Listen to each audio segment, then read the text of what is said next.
एरवी जेव्हा आपण हॉटेल्समध्ये जातो आणि मॉकटेल्स टेस्ट करतो ते सहजासहजी आपण कधी घरात बनवत नाही.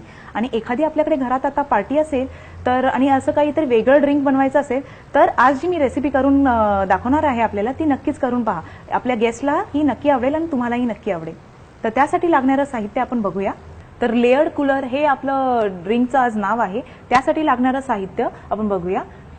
त्यासाठी लागणार आहे आईस क्यूब्स, शुगर सिरप.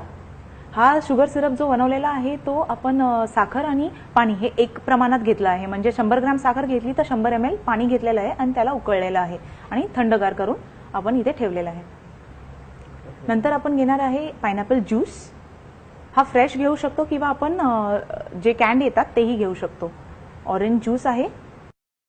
हे आहे बेसिल हे हर्ब आहे जे हेल्दी असतं आणि नॉर्मली जे कॉन्टिनेंटल आणि इटालियन जेवणात यूज केलं जातं. तर आज आपण हे एका ड्रिंकमध्ये यूज करणार आहे. ते भरपूर रिफ्रेशिंगही असतं. आंबटपणासाठी आपण टाकणार आहे लेमन. हे गार्निशसाठी आपण घेणार आहे लेमन वेजेस. हे आहे फेनिल म्हणजेच बडीशेपची आपण रोस्ट करून त्याची पावडर केलेली आहे. ते आपण रिमिंगसाठी वापरणार आहे. आणि शेवटी आहे डाएट कोक. अगेन डाएट कोक आपण घेतला आहे कारण की त्याच्यात 0 कॅलरीज आहेत. तर सुरुवात करूया. यात आपण घेणार आहे 2 क्यूब्स आईसचे.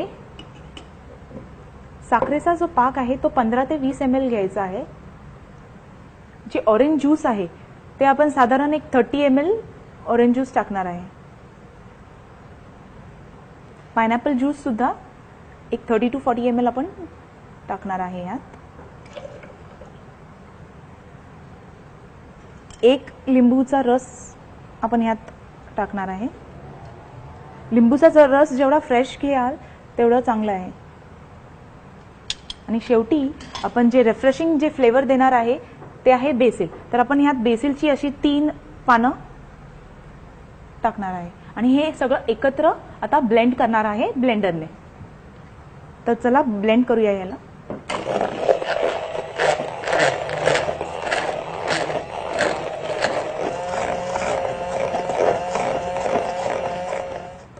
हे आता छानसं असं ब्लेंड झालेलं आहे. तर आता आपण या ग्लासला डेकोरेट करायसाठी थोडंसं रिमिंग करणार आहे. थोडंसं शुगर सिरप घेतलंय. हा जो मॉकटेल ग्लास आहे त्याला फक्त अर्धी साइड आपण रिम करणार आहे. हे जे रोस्ट आणि पावडर केलेलं बडीशेपची पावडर आहे यात आपण त्या ग्लासला रिम करणार आहे. तर आता हा असा आपण ग्लास छानपैकी रिम करून घेतला आहे फेनिल म्हणजेच बडीशेपच्या पावडरने. हे जे आपलं रेडी केलेलं ड्रिंक आहे हे आपण आता त्यात पोर करूया. एकदा की हे झालं की आपण त्याच्यावरती आता डाएट कोक पोर करणार आहे. आता आपल्याला या ड्रिंकमध्ये लेयर्स हवेत. तर लेयर्स हवेत तर आपण हे जे डाएट कोक पोर करतो तसा आपण एक चमचा घ्यायचा आहे आणि त्याचं बॅक साईड असं ठेवायचं आणि त्याच्यावरती हा कोक पोर करायचा आहे. म्हणजे ते लेयर्स फॉर्म होतील.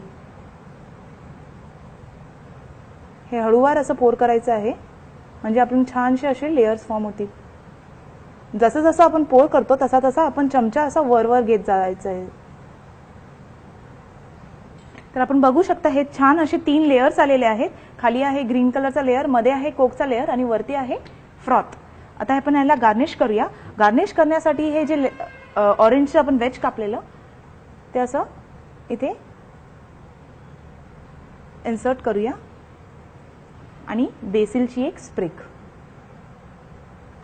वेगळ्या कलरचं आणि वेगळ्या फ्लेवरचं हे असं छानसं हेल्दी ड्रिंक रेडी झालेलं आहे. तर नक्की करून पहा.